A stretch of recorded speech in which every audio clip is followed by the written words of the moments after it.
ભાવનગર જિલ્લામાં ગ્રામ્ય વિસ્તારોમાં નીલગાયો ફરે છે. ભાવનગરના વિક્ટોરિયા પાર્કમાં પણ નીલગાય એટલે રોજડું જોવા મળે છે. પરંતુ હવે રોજડું લોકોના વચ્ચે પણ જોવા મળી રહ્યું છે. ભાવનગર શહેરમાં ગલીઓમાં ગાયો જોવા મળે તેમ રોજડું જોવા મળ્યું છે. ચાલો જાણીએ ક્યાં જોવા મળ્યું રોજડું. ભાવનગર શહેરના કાળિયાબીડ વિસ્તારમાં રોજડું જાહેર સોસાયટીની ગલીઓમાં જોવા મળ્યું છે. જો કે અનેક વખત વિક્ટોરિયા પાર્કમાંથી રોજડું બહાર આવીને જાહેર રસ્તા પર ફરતું જોવા મળ્યું છે.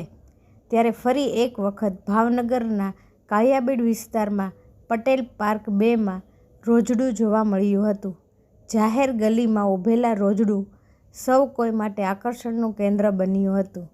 રોજડાને સ્થાનિક લોકોએ કેમેરામાં કેદ કર્યું હતું. આવો વિડીયો સામે આવ્યો છે, જેમાં રાત્રે રોજડું ગલીમાં જોવા મળી રહ્યું છે.